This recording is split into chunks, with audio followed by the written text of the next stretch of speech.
Hoje dedicamos o Ler Mais, Ler Melhor a António Nobre.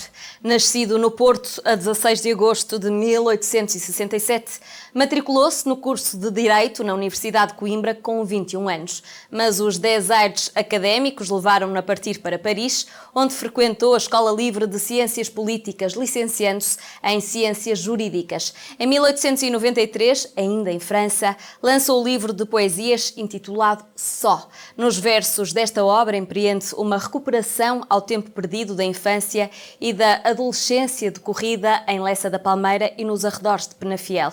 Empreende uma recuperação ao tempo do Portugal agrário intocado pela Revolução Industrial. Só foi o único livro que António Nobre publicou em vida. Ao regressar a Portugal, tentou seguir a carreira diplomática, mas a tuberculose impediu-o.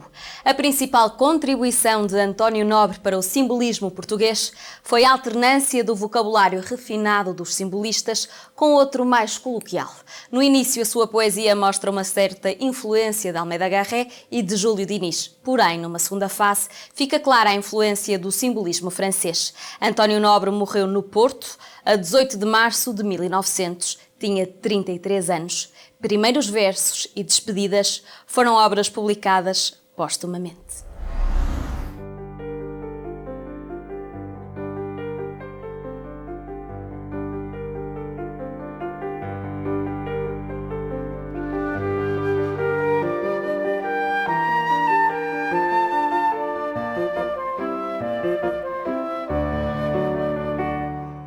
O António Nobre é um poeta de primeira plana na história da nossa literatura, quanto a mim só comparável a um Antero de Quental, se não quisermos sair do século XIX.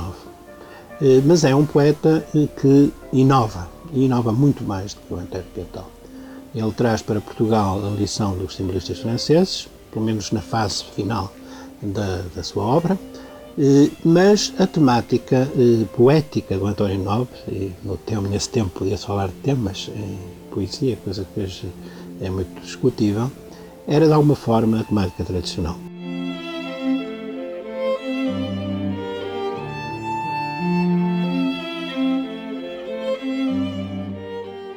Ele é um homem de inscrição provinciana e rural, que põe, de alguma forma, a dialogar nos seus poemas a cidade com o campo, que aproveita uma tradição campesina e bucólica portuguesa, retomando o que vinha justamente de Almeida Garré e de Júlio Diniz, muito mais do que qualquer outro poeta, mas falo com modelos formais inteiramente inovadores.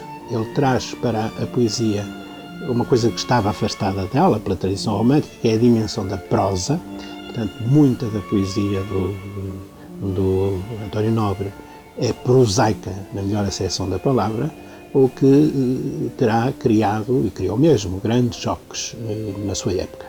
O Só foi um livro muito mal recebido, foi um livro insultado, vilipendiado, justamente por isso, mas hoje damos-nos conta, quando lemos outros poetas, até mesmo grandes poetas estrangeiros, estou a lembrar-me, por exemplo, de Ezra Pound, à primeira vista dir-se-ia que são duas vozes completamente afastadas, tanto no tempo como na temática, mas isso não acontece bem assim. Por exemplo, o António Nobre traz a toponímia para os poemas, coisa que o Pound também faz. Ninguém se atreveria a fazer isso, e da forma como fez, apostando em rimas por vezes pobres, ou até mesmo um pouco risíveis, como dizer perafita, engenheiros medindo a estrada com a fita, coisa que nos levaria, enfim, a priori, a rejeitar qualquer candidato a poeta que apresentasse coisas assim, mas na leitura da globalidade da sua obra, no seu contexto, este tipo de experiências ou de atrevimentos cobram em absoluto sentido.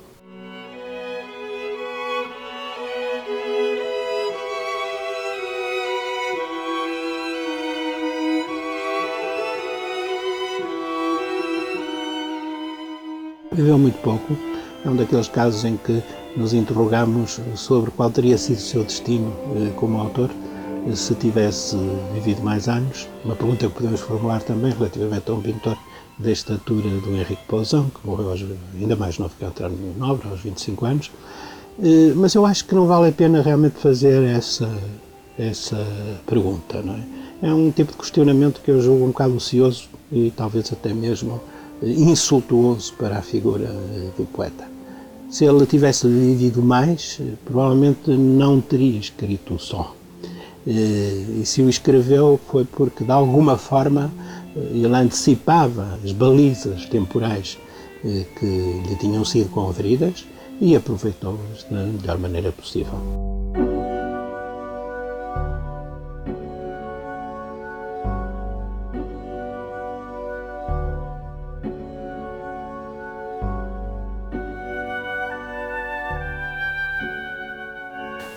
Também há um culto do António Nobre, sobretudo a norte, muito mais do que a sul, porque o António Nobre tem justamente isso, tem a inscrição da paisagem, sobretudo a paisagem dos arredores do Porto, muito vivamente nos seus poemas.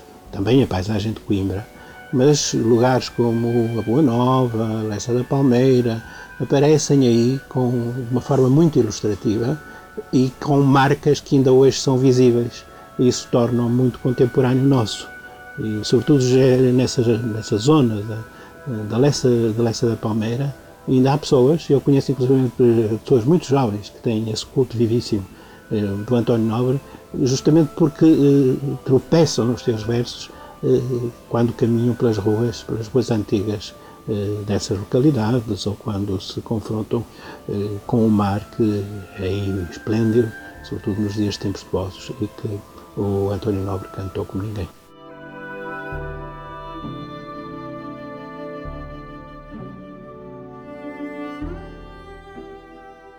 O António Nobre publicou em vida apenas um livro, o Só, que conheceu na altura 2 edições. A primeira edição foi de tiragem limitadíssima, o que tornou os exemplares preciosos. Hoje atingem uma cotação elevadíssima no mercado antiquário do livro, e até por isto, porque sendo muito poucos, quase todos os exemplares dessa primeira edição, que foi feita em Paris, se destinou a amigos do António Nobre. Todos eles têm dedicatórias e o próprio autógrafo do autor.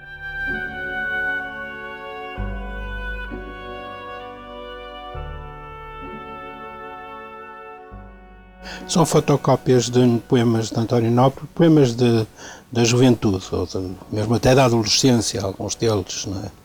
E portanto, são elementos muito importantes para o estudo da evolução da poesia do autor. E aqui temos um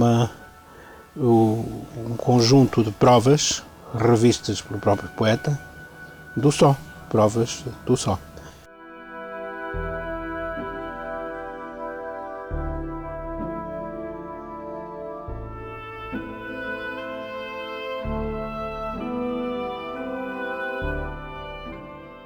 A segunda edição, que é uma edição muito cuidada, muito bonita, graficamente muito bela, com ilustrações de artistas amigos do António Nobre, foi uma edição muito mais ampla. Andou à volta dos 3.000 exemplares, o que era muito considerável para a época, mas isso prova a popularidade imediata que, apesar das críticas e das ofensas que lhe foi vítima, adquiriram os versos do António Nobre.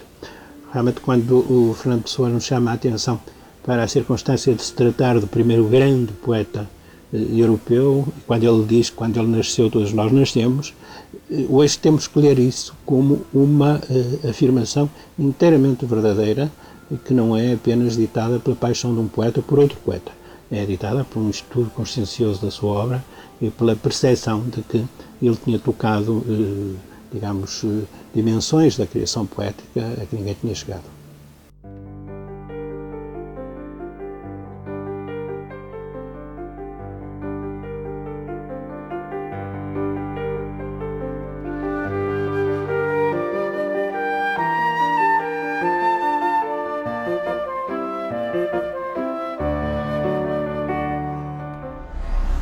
Descubra a vida e a obra de António Nobre, um dos grandes poetas da literatura portuguesa de todos os tempos.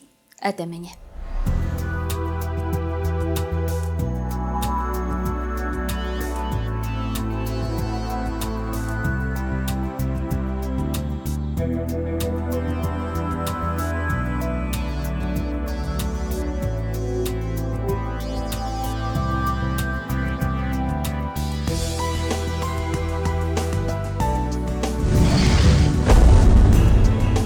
Programa apoiado pelo Plano Nacional de Leitura.